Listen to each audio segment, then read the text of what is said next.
Alors, bienvenue au panel 150 engagements, élargir et structurer la place du français dans le système de santé au Canada.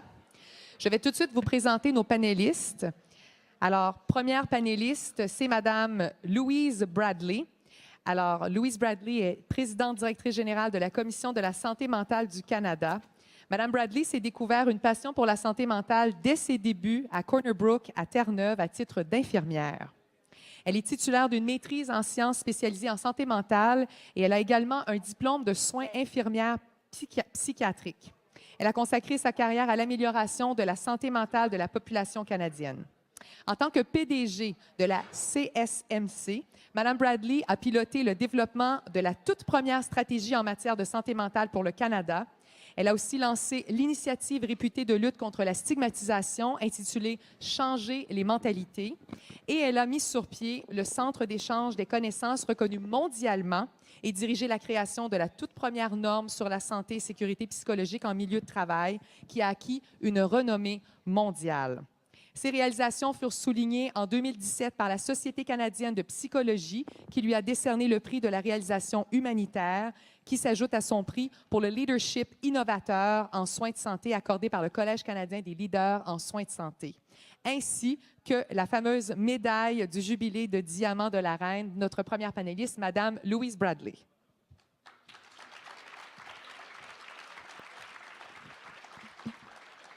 Deuxième panéliste, le Dr Pascal Michel, qui est conseiller scientifique en chef de l'Agence de la santé publique du Canada. Il est principalement responsable de la supervision et de la direction de l'excellence et de l'innovation en sciences et du leadership organisationnel en ce qui concerne les politiques scientifiques de l'Agence. Après ses études en médecine vétérinaire et en épidémiologie, le Dr Michel se joint à la fonction publique fédérale en 1997 à titre d'épidémiologiste principal et a ensuite dirigé la division des sciences des risques pour la santé publique au Laboratoire national de microbiologie, avant d'occuper le poste de conseiller scientifique principal au sous-ministre adjoint de la Direction générale de la prévention et du contrôle des maladies infectieuses. Alors voilà, Dr Pascal Michel, merci beaucoup d'être là. Et finalement, notre troisième panéliste, Linda Cardinal, qui est professeure titulaire à l'École d'études politiques et titulaire de la chaire de recherche sur la francophonie et les politiques publiques à l'Université d'Ottawa. Madame Cardinal détient une maîtrise et doctorat en sociologie. Ses recherches portent sur les régimes linguistiques comparés, les politiques linguistiques, les minorités francophones au Canada et dans les provinces, la politique constitutionnelle canadienne, ainsi que les débats sur la citoyenneté et l'identité au Canada et au Québec. En 2015, elle a co-dirigé State Traditions and Language Regimes et Gouvernance et innovation au sein de la francophonie au Nouveau-Brunswick et en Ontario. En 2013, Linda Cardinal a été élue membre de la Société royale du Canada et a été nommée chevalier de l'Ordre des Palmes académiques de la République française. Et finalement, en 2017, donc tout récemment, elle a reçu l'Ordre du Canada pour ses recherches sur les politiques publiques et droits linguistiques. Madame Cardinal, bonjour.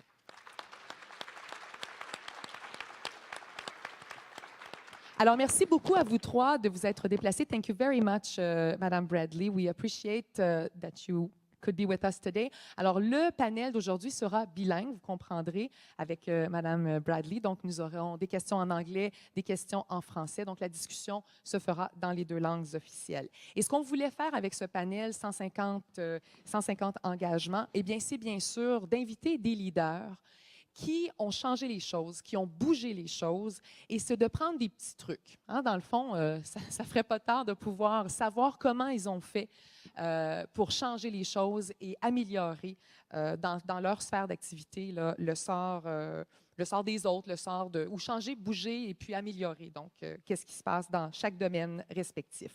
Donc, on a 5 questions. Et puis, on va faire des discussions avec ces 5 questions-là. Et après, on va ouvrir la discussion à la salle. Donc, on va commencer tout de suite. Et la première question, eh bien, elle sera pour vous, Madame Bradley. I'm going to ask the question in English. So, how did you address the stigma associated with mental illness? What was the most important initiative of the MHCC to change the culture and mentalities around mental illness and stigma? Merci beaucoup. Je suis très heureuse d'être ici ce matin, mais je suis désolée, je parle le français un peu. So I very much appreciate your accommodating me being able to speak in English today, being very aware and sensitive to Francophone issues. So merci beaucoup. When it comes to stigma, we have spent the last 10 years actually studying stigma, and not only studying but carrying out programs. What we have discovered is that contact-based education is the thing that works most. So as an example, as a nurse, which is my background, I can give the signs and symptoms of anxiety disorder, depression, but if I'm also able to say myself, this has been my experience, that is what has the greatest impact. Stigma is a very complex issue, and there are various kinds of stigma, and I think when we're talking about contact-based education, I use myself as an example. Having been in the mental health system as a child and then as a young adult, as a patient, it's only quite recently that I've been talking about that. And I think it was self-stigma, and you know, we're all brought up in a culture and environment that doesn't allow us to talk about physical illnesses the same way as we do mental health problems. So I think it's something that we need to be talking about more. And to that end, I think one of the most transformational pieces of work that the Commission has done has been the development of the psychological safety standard for the workplace.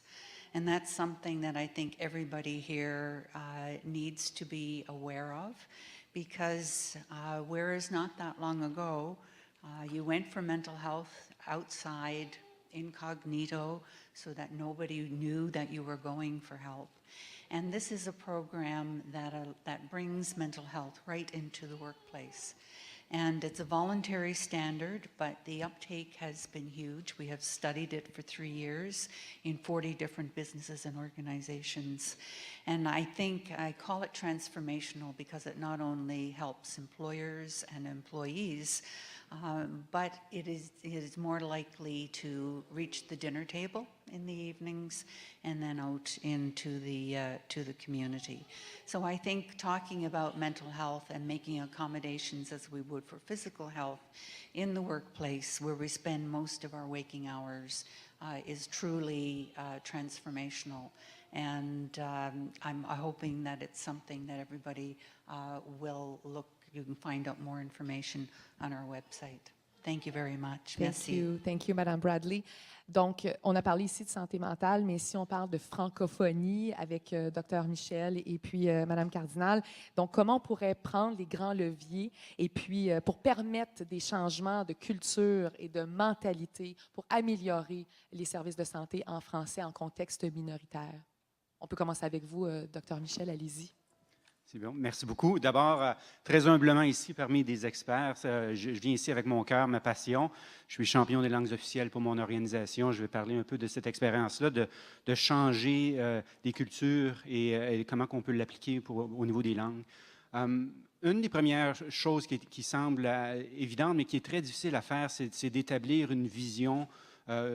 On peut avoir une concertation de toutes les parties, tous les acteurs qui puissent avoir un rôle à jouer là-dedans. Une vision claire, c'est vraiment un élément de ralliement très, très, très grand.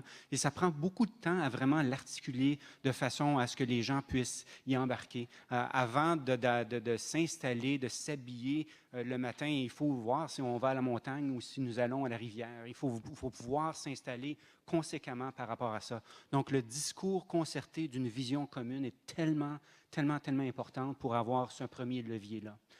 Un deuxième levier pour moi, puis je vais laisser aux experts parler un peu plus, principalement par rapport au niveau de la langue, mais ça me paraît évident dans plusieurs domaines, c'est l'implication de notre jeunesse qu'on peut avoir sur ce dossier-là.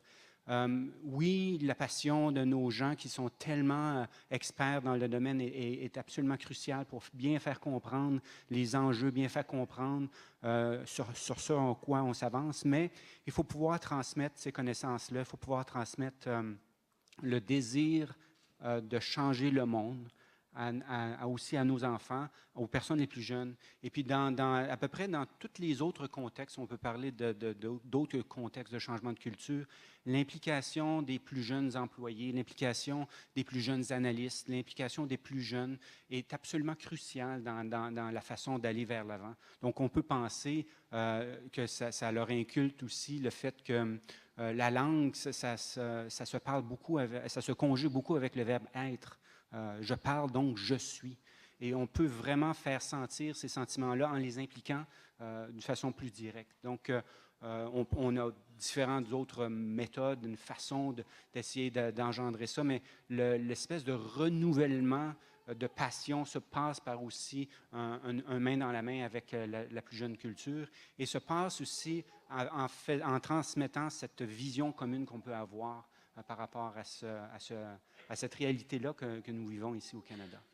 C'est très bien dit, la valorisation des jeunes, beaucoup, pour leur donner de l'importance, puis après ça, écouter ce qu'ils ont à dire, parce qu'ils ont toujours pas mal de choses intéressantes. Merci beaucoup, Dr. Michel. Madame Cardinal?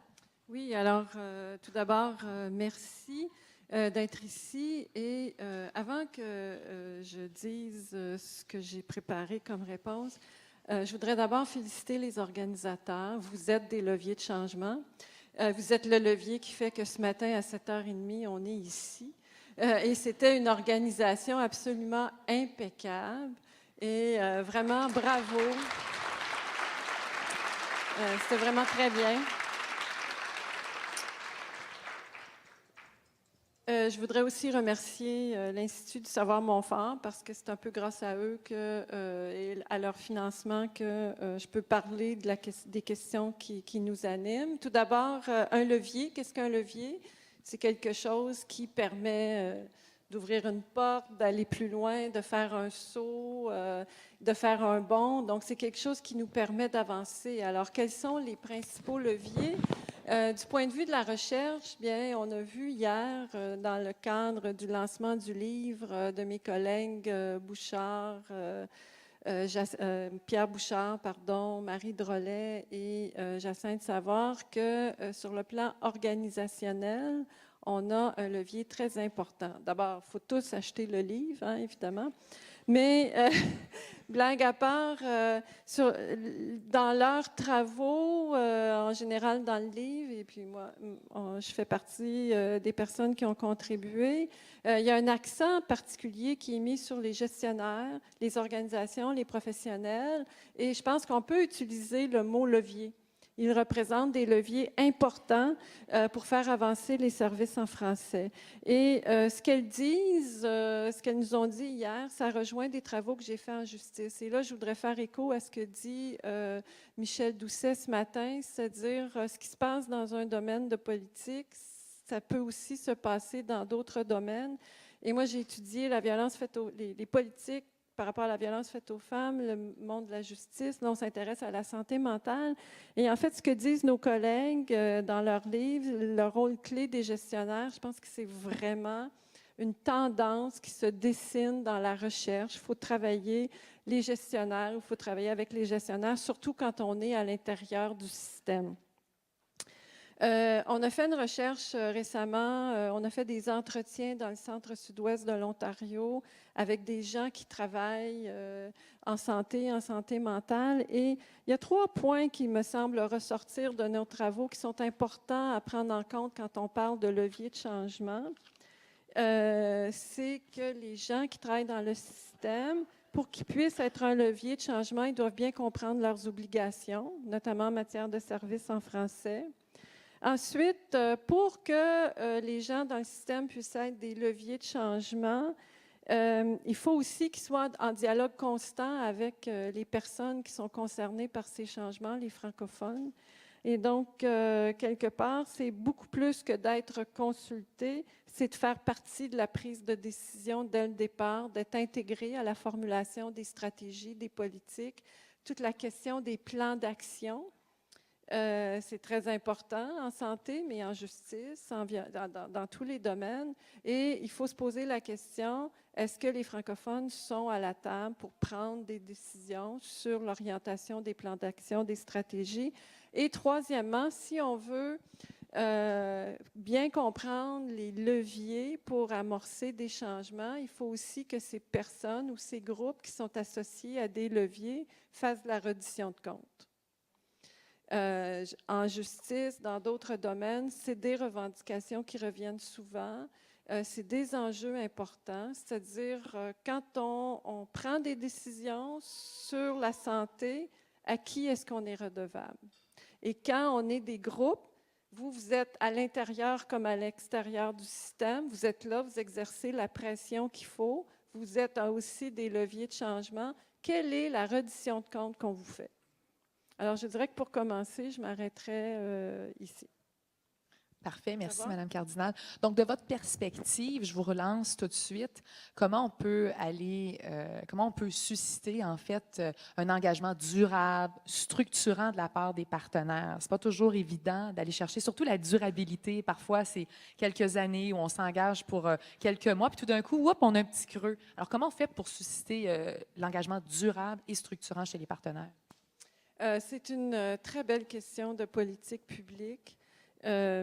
D'abord, une chose qui est intéressante, et ça je l'ai dit lorsque le congrès a été inauguré, c'est qu'on a avec le mouvement en santé en français, un mouvement qui part de la base, parce qu'il n'y a pas l'encadrement juridique institutionnel aussi fort que par exemple en éducation ou même en justice. En santé, il a fallu tout faire de la base. Évidemment, il y a eu des crises et j'espère que ce n'est pas toujours des crises qui font qu'on avance, parce qu'une crise peut être un levier de changement, mais le mouvement que vous représentez, en tout cas, me fait penser par rapport aux autres domaines d'intervention en milieu francophone et que vous avez un mouvement qui est durable. Évidemment, pour que ce mouvement soit durable, il faut qu'il soit bien financé, il faut qu'il y ait les capacités, il faut que vous puissiez recruter les gens. Et là, évidemment, ça interpelle les gouvernements. Je pense que les gouvernements, les décideurs, ont un rôle à jouer important dans cette durabilité pour le mouvement. Parce qu'étant donné justement qu'on n'a pas d'article 23 en santé, bien, il faut que le mouvement soit bien outillé pour pouvoir faire le travail qui peut-être un jour va donner lieu à un article 20 quelque chose en santé.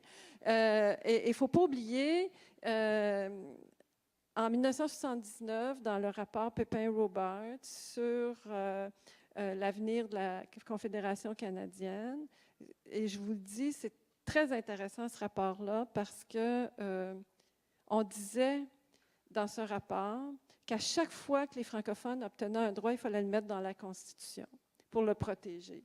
Et je pense que pour qu'il y ait quelque chose de durable, il faut que, quelque part, on sorte toujours de l'informel et des conventions et qu'à un moment donné, il y ait quelque chose qui va s'appeler un droit garanti à la santé pour les francophones. Mais évidemment, je me projette dans l'avenir ici. Ce n'est pas quelque chose qui va se faire demain matin, mais quand mon collègue ici dit que ça prend une vision, bien ça peut être une vision vraiment pour laquelle on travaille de façon durable. Et sur le plan organisationnel, des changements durables, c'est des changements qui font que quand une personne part, tout ce qu'elle a fait ne tombe pas, ne s'effondrera pas.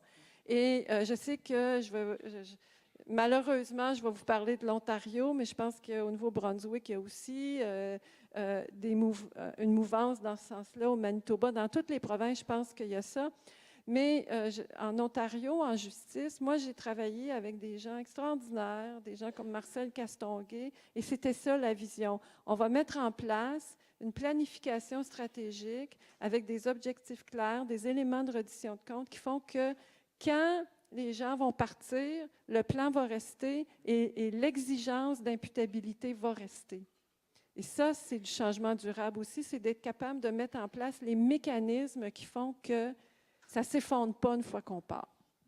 C'est attaché à l'organisme, à l'association, au mouvement et pas aux individus qui sont là parce que des fois, il y a des gens très, très, très passionnés qui vont faire avancer les choses. Puis là, tout d'un coup, bien, quelqu'un qui est différent, qui arrive avec une différente vision, qui veut changer, c'est attaché au mouvement. C'est un très bon point. Dr. Michel?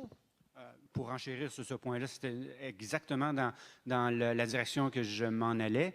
Il faut pouvoir structurer systématiquement les acquis. Et puis, ça passe par différentes méthodes, différents outils, que ce soit par les politiques publiques, que ce soit par la gouvernance, que ce soit par les aspects financiers. Il faut voir ça plus grand que les personnes. Puis, la façon que je le vois, c'est réellement plus grand que chaque passionné. Donc, il faut pouvoir aller au-delà de chaque personne.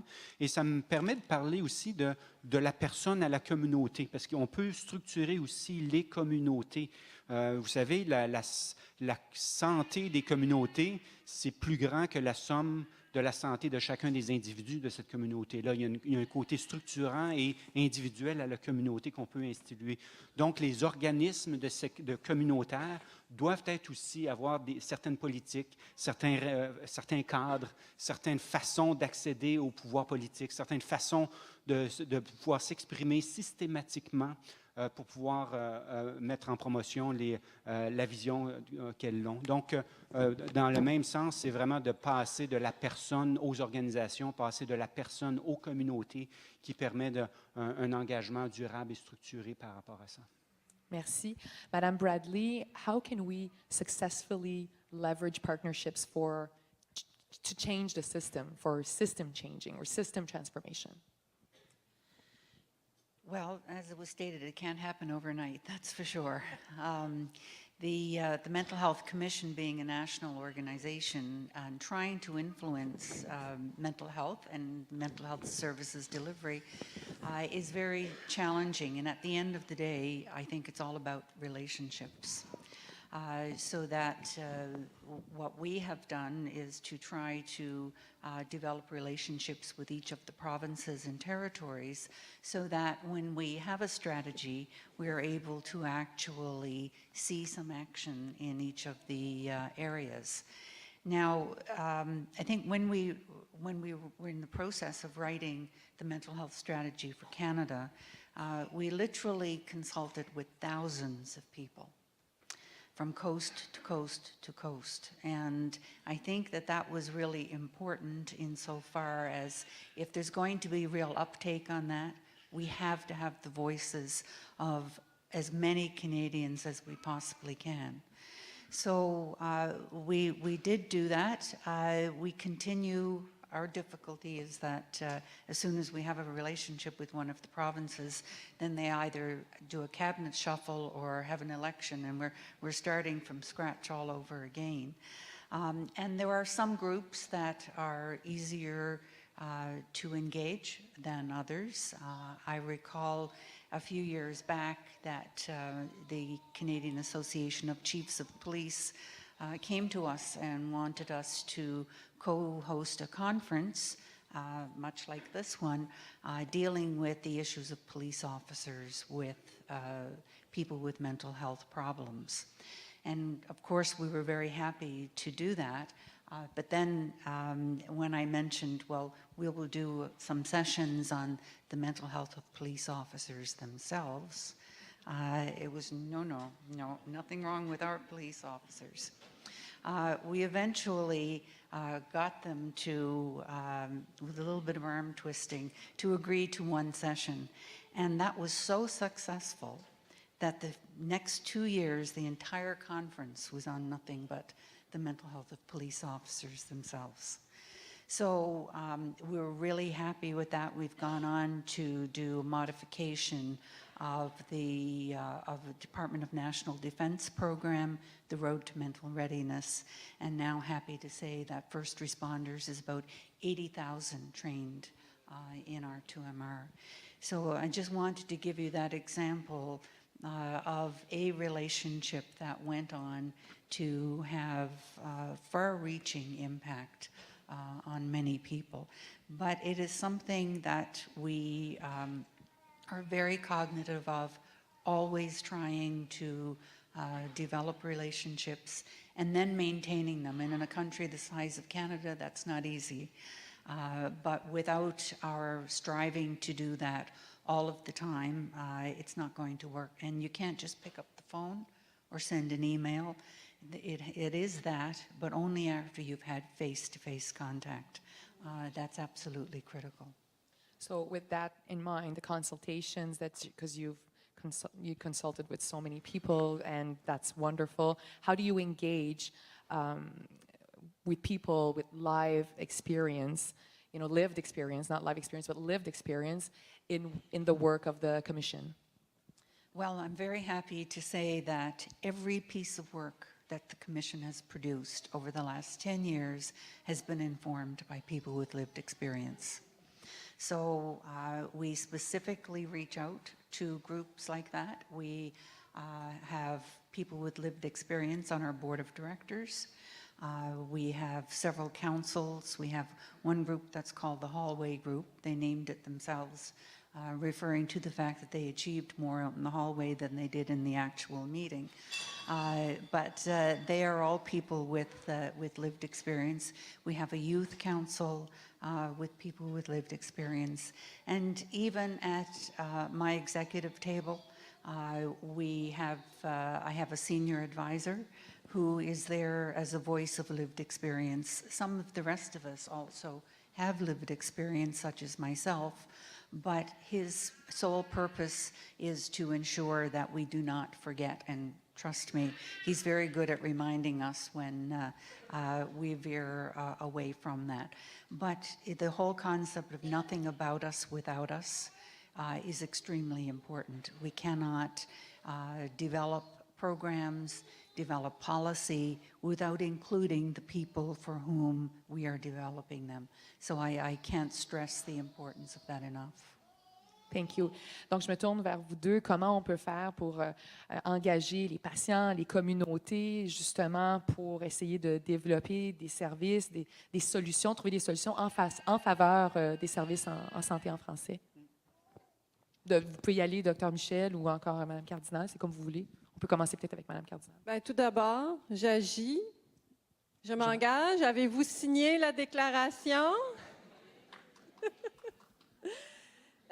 Tout ça, blague à part, tout ça pour dire que comment s'engager, évidemment, il y a différentes façons, mais comme M. Michel disait au départ, dans ce qu'on peut voir dans les travaux, etc., dans la réflexion, ça prend une vision, ça prend toujours un sens, une orientation, une direction. Pour pouvoir s'engager, il faut s'engager à quelque chose et savoir où est-ce qu'on s'en va avec ce quelque chose.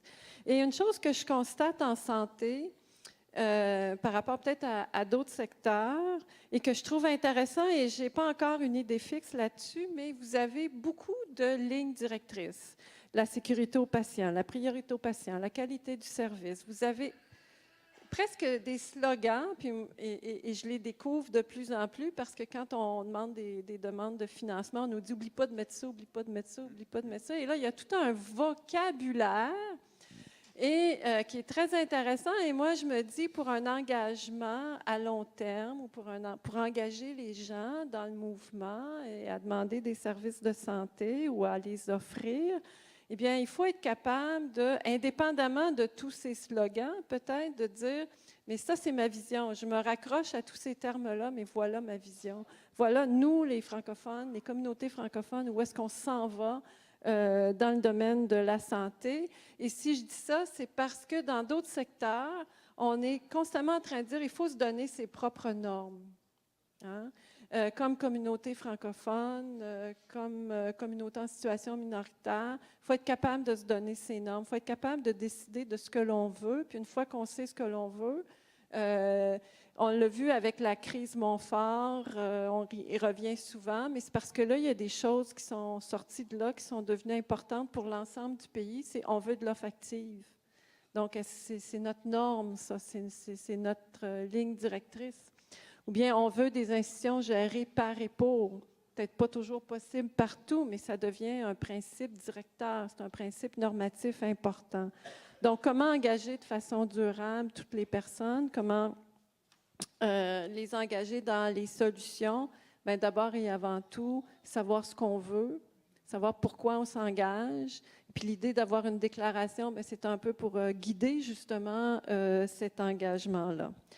Et comme je dis, dans des moments de crise, il y a des mobilisations citoyennes et donc il y a un engagement, mais cet engagement-là va être ponctuel parce qu'une communauté qui s'engage pour sauver un hôpital, elle elle peut être fatiguée après, hein, parce que c'est des années d'engagement. Donc, il faut aussi trouver des façons de poursuivre cet engagement-là à l'extérieur des moments de crise. Et là, évidemment, ça revient au groupe, aux gens comme du CNFS, de la SSF, de tous les réseaux, des entités, etc., où vous avez un lien constant avec le milieu. Et c'est à vous que repose finalement, après coup, le fardeau ou le bonheur ou le plaisir d'engager les gens de façon durable, de travailler avec les partenaires, de développer des relations, de pousser la recherche. On sait qu'une façon d'engager, c'est le savoir. Avec le savoir, on a le pouvoir. Et puis, donc, les variables linguistiques, puis les données, puis de mieux comprendre le système. Je pense que ça vient aussi avec... parce que là, les gens comprennent mieux le système dans lequel ils sont. Puis, mon collègue Michel Doucet l'a dit ce matin, c'est complexe, le système dans lequel vous travaillez, parce que c'est un système dans lequel il y a énormément de pourvoyeurs, il y a énormément de domaines, et de la littératie dans ce domaine pour le patient, pour le commun des mortels, ça peut être un enjeu qui devient important parce que c'est de là que part souvent la source de l'engagement. « Ah, je ne savais pas ça, maintenant je le sais, j'agis et je m'engage. » Oui, et savoir à qui parler. Hein? Tout à l'heure, c'est ce qu'il disait aussi, Maître Doucet, on ne sait pas, tu sais, à quel palier de gouvernement il faut s'adresser pour tel truc. Est-ce qu'on parle pour les langues officielles fédérales, pour les compétences provinciales pour la santé? Donc, c'est intéressant aussi, c'est un très bon point. Docteur Michel? Moi, j'ai bien aimé d'abord savoir ses pouvoirs. Merci pour un conseiller scientifique, c'est la musique à mes oreilles. Mais il faut aussi comprendre, et qui est un petit peu différent du savoir, et comprendre que l'action peut se faire de façon immédiate. Puis on a beaucoup de belles illustrations ici aujourd'hui, et aussi en amont. Donc, la langue, évidemment, vous êtes tous des experts, vous pouvez m'enseigner plus là-dessus, mais la langue est intimement liée à la culture, qui est liée à la santé. La langue est intimement liée aux opportunités que nous avons, qui est liée à notre situation financière, qui est liée à la santé. La langue est intimement liée à la façon qu'on connecte sur le monde, qu'on connecte avec nos gens, qui est finalement le tissu social, qui est connecté directement sur la santé. Et on pourrait en renchérir là-dessus qu'en amont, la connexion langue-santé est très, très riche. Et c'est une partie du comprendre de l'ancrage de la langue sur la santé des communautés qu'il ne faut pas oublier, qu'il faut surtout aussi mettre de l'avant. Parce que à la fin, lorsqu'on y pense, ne pas aller à l'hôpital serait peut-être idéal, d'aller moins ou d'amoindrir le différentiel de besoins est réellement l'idéal sur lequel on s'en va. Et pour ça, il faut vraiment aller vraiment en amont, aller sur tous les facteurs qui déterminent finalement le fait que nous soyons ou non en santé. Et il y a une façon très structurée de travailler sur ces facteurs-là. Donc, en plus de savoir, de mieux comprendre ces déterminants-là, de mieux pouvoir agir au niveau communautaire sur ces déterminants-là, est une façon très profonde et à très long terme de pouvoir aussi s'assurer d'une action durable et directionnelle dans ce très grand dossier. Et ce qui m'amène à la prochaine question, comment on fait pour renforcer les capacités des communautés pour que, justement, le mieux-être, la santé, ce soit une priorité, mais aussi qu'on arrive à des résultats? Comment on fait pour renforcer ces capacités-là dans les communautés? Docteur Michel, vous pouvez continuer, peut-être parce que vous avez aussi parlé, vous avez commencé un peu justement cette discussion-là. Oui. Donc, d'abord, il faut les écouter. Donc, réellement, la communication, c'est un axe bidirectionnel. C'est tellement très riche d'aller de se déplacer, d'aller faire l'effort d'un engagement, d'une écoute active par rapport aux besoins des communautés pour pouvoir les amener ensemble vers des multiples solutions. Ils sont adaptés à ça. On se base souvent sur des principes théoriques. Une solution s'applique à tous. Et le Canada est très riche de sa diversité culturelle, très riche de ses multiples solutions. Il faut aller vers les communautés, les engager dans la solution. Et nous sommes outillés pour le faire. On ne part pas à zéro de ça. Il y a plein de façons de pouvoir aller, d'engager activement et de façon très structurée, quasiment très scientifique, pour aller chercher cet engagement-là structuré des communautés. Donc, c'est une des façons de le faire. Puis, si je peux me permettre, une de mes autres engagements, d'après moi, c'est de ne pas arrêter de parler. Le langage devient l'action. Le langage devient en soi l'élément premier de ralliement. Parler, c'est être. Je suis, je parle, donc je suis. Il faut encourager ces communautés-là de prendre la parole. D'après moi, ça fait partie immensément de la solution de pouvoir soutenir ce discours-là, cette conversation-là que nous pouvons avoir avec les communautés. Donc, le savoir, musique à vos oreilles, la communication, musique aux miennes. La communication, parce que c'est ce que je fais dans la vie. Madame Cardinal? Bien, je pense que je vais juste me répéter ou répéter ce que dit M. Michel, mais comment renforcer les capacités des communautés? Alors, quelles sont ces capacités des communautés? Alors, du point de vue de la recherche, je pense qu'il faut constamment documenter ces capacités, les mesurer et voir comment elles réussissent justement à être renforcées au fil des ans. Est-ce qu'on a des bonnes pratiques? Est-ce qu'on a des études de cas particulières? Et identifier ce que ça pourrait être un modèle ou en tout cas ce que ça peut être un idéal d'un renforcement de capacité ou pas juste renforcement de capacité, mais une capacité renforcée. C'est-à-dire, on veut renforcer les capacités parce qu'on veut que les communautés agissent sur elles-mêmes. Alors, est-ce qu'on a des modèles? Est-ce qu'on a un idéal? Est-ce que c'est le Nouveau-Brunswick qui est le modèle qu'on devrait imiter? Et en même temps, bien, on sait que au Canada, on a 13 juridictions. Donc, selon chaque province, chaque milieu, on a souvent parlé du continuum de services, par exemple. Est-ce que c'est ça qu'on veut? Il y en a qui parlent justement de se donner, de travailler avec Agrément Canada pour se donner des standards, etc. Donc, il faut être capable d'identifier qu'est-ce que ça veut dire une communauté qui est capable d'agir sur son mieux-être et sa santé. Qui peut le faire à l'extérieur des moments de crise, évidemment. Donc, ça veut dire qui sont ceux qui travaillent sur ces capacités. Évidemment, il y a les groupes, il y a les gens dans les organisations, il y a les régies de santé, et c'est tous ces acteurs-là qui ont besoin du financement, qui ont besoin d'être connectés sur le milieu, qu'ils ont besoin d'intégrer les gens à la prise de décision. Je pense que quand tous les ingrédients sont là et qu'il y a de la bonne huile pour tout faire fonctionner, je pense que là, c'est à ce moment-là qu'une communauté peut agir sur son mieux-être. Mais en termes de recherche, c'est une belle question parce que je ne sais pas si en santé, on a réussi à identifier qu'est-ce que ça veut dire une communauté qui se sent suffisamment forte, qui a toutes les capacités pour agir justement sur son mieux-être et sa santé. Il y a toute la question des facteurs déterminants de santé, mais je pense qu'on va plus loin parce qu'aujourd'hui, et ce que je vois dans ce congrès qui est très intéressant, c'est que en plus du communautaire, maintenant, on a une réflexion sur l'institutionnel. C'est-à-dire que là, on a fait beaucoup de choses, mais là, il est temps d'aller un petit peu plus en avant et de dire on amène tout le monde, puis là, on passe à la prochaine étape. On compte sur vous pour la recherche. Vous pourriez peut-être noter cette question-là si vous la trouvez intéressante, c'est bon. Madame Bradley, same question from a perspective of mental health and wellness. Well, I think that we have a phrase at the Commission that there is no health without mental health. And what this means is that it isn't just a health issue. Mental health is a justice issue, it's an education issue, it's a housing issue. And so it actually amazes me that I bet if I asked for a show of hands, there isn't anybody in this room that has not been impacted by mental health in some way, either yourself, a family member, or a friend or a work colleague. And this week, 500,000 people will call in sick in Canada due to a mental health problem, which doesn't include the people that are calling in with back pains, flu, and that sort of thing. Yet we do not talk about it in our communities or in our homes.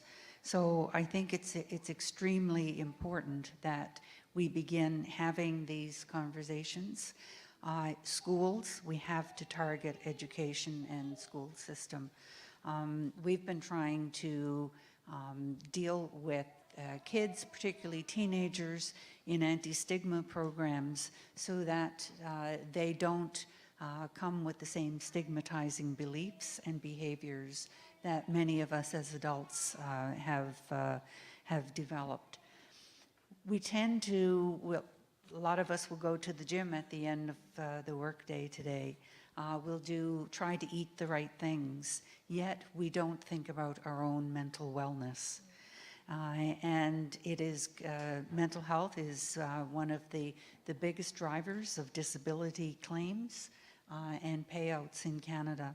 And if we do not do something about it, it is going to grow exponentially. So this not only impacts our well-being, it impacts our economy overall. We have a paper on our website called The Case for Investment and Strengthening the Case for Investment. And there's a great deal of information in there that leads us to understand why, where, and how investments in mental health have to be made. But on top of all of that, I was introduced to a concept last week with our good friends, the First Nations Health Authority in British Columbia, and they say it starts with me. And I think that that is something that I would like to challenge everybody in the room today to talk about, or think about doing one thing for your own mental wellness or that of somebody else, because it can have a far-reaching impact. So, thank you. I think we've came a long way. People are starting to talk more and more about mental health, but and I certainly shared my story right on the radio. I wasn't ashamed. I think it's very important that we do talk about that, and I think that still people are not shy, but they think that they're going to be judged, right? And I say, well, let them judge you. If you talk about it, si vous partagez vos histoires, je pense que c'est la plus belle chose, c'est que si vous êtes en situation de leadership aussi, dans vos organismes ou encore dans la communauté, quand on est en situation de leadership et qu'on partage notre histoire, ça encourage les autres aussi à dire, ben je suis pas seul. Hein? Puis quand on se sent pas seul, ben on avance. Hein? Je pense que c'est bien. One piece of advice, just one piece of advice that you could share with us to drive policy change today. Madame Bradley, please. I think the word is innovation. We now, as you said, we've made some progress, and we now have funds that are tied to mental health in each of the provinces and territories. And it's a step in the right direction. Not quite as big a step as we would like, but it is in the right direction. But I think that if we just offer more of the same things as we have always been doing, we are going to get the same outcomes.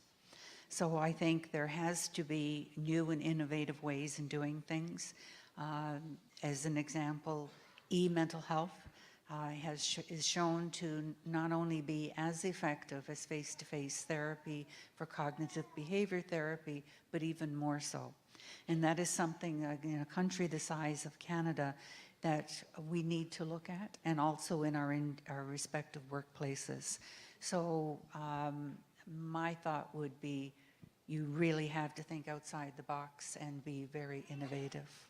I like that, thinking outside the box. That's surely, yes, absolutely. My husband would say, fail fast. That's a new thing, eh? Fail fast. He says that all the time. That's very innovation-based. Alors, je vous rends la question, Dr. Michel, Madame Cardinal, quel est l'engagement qu'on pourrait prendre aujourd'hui, un engagement concret qui ferait en sorte qu'on pourrait changer réellement les choses? Si vous aviez un engagement à conseiller, ce serait lequel, Dr. Michel? J'en ai plusieurs, mais j'aime bien, moi, le fait de parler et de faire parler de la francophonie. Là où je veux vraiment, là, c'est d'aller plus loin que nous. Si on veut vraiment multiplier la capacité d'engager sur le fait francophone, il faut faire parler aussi.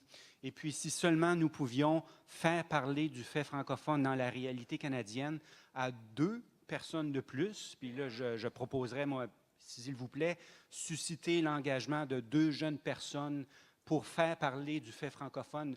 Déjà là, vous avez doublé la capacité des gens à prendre action sur le fait francophone au Canada. Madame Cardinal? C'est vraiment bien ce que vous dites, c'est précis. Moi, j'avais 3 types de personnes. Aux gestionnaires dans le domaine de la santé, pas uniquement les francophones, mais en général dans le régime de la santé, je dirais, arrêtez de faire de notre bilinguisme une façon de nous enlever notre droit à un service en français. On dit partout que le bilinguisme, c'est un avantage comparé, que c'est une valeur ajoutée, mais dans la santé, on dirait qu'on en est une victime. Et donc ça, pour moi, ce sera un engagement, c'est comprendre que notre bilinguisme ne doit pas annuler nos droits, venir annuler nos droits. Aux décideurs, bien là, je vous dis en ce moment, c'est-à-dire aux décideurs, aux élus en particulier, les élus, il faut leur parler sans arrêt. Il faut leur envoyer des messages. Aussitôt qu'il y a des élections quelque part, il faut commencer tout de suite à préparer ces messages. Et en Ontario, il va y avoir des élections. Alors, allez-y. Tous les gens qui veulent envoyer des messages aux élus, je pense que là, c'est le bon moment pour parler de la santé. Même si, des fois, ça ressemble un peu au Père Noël, là, toutes les promesses qu'on nous fait, l'idée, c'est de semer la graine, c'est de toujours arriver avec notre discours, avec la vision et justement l'engagement principal à tous les gens, je dirais, c'est on s'engage à porter cette vision à tous les jours, dans toutes les instances, partout où on va, que ce soit la vision qui vient avec la déclaration dont on va parler plus tard, mais cette vision-là, c'est elle qui fait qu'on est ici et puis c'est elle qui fait qu'il y a encore du français au Canada. Merci. Très bien dit. Sensibiliser les gens, même dans nos propres familles. Moi, j'ai une belle-sœur qui est anglophone. Et je l'ai sensibilisée, comme je l'ai fait avec mon histoire de santé mentale. Elle vient d'une banlieue de Toronto. Elle ne comprenait pas ce qu'un francophone pouvait vivre. Elle ne savait pas du tout. Et moi, je lui ai dit tout ce qu'on vivait, que ce soit à l'hôpital ou encore même dans le système d'éducation, avec les conseils scolaires, comme les batailles que les francophones ont menées, les luttes pour, bon, Montfort, par exemple, mais encore les conseils scolaires et tout ça. Et je pense que souvent, c'est une question d'informer les gens, puis on vient qu'on les convainc de dire, bon, ben coudonc, moi, j'embarque dans votre lutte, dans votre cause, c'est fantastique. Moi aussi, je veux revendiquer pour vous. Puis là, on a des alliés chez les anglophones aussi. Donc, je pense que c'est très important, très beau point.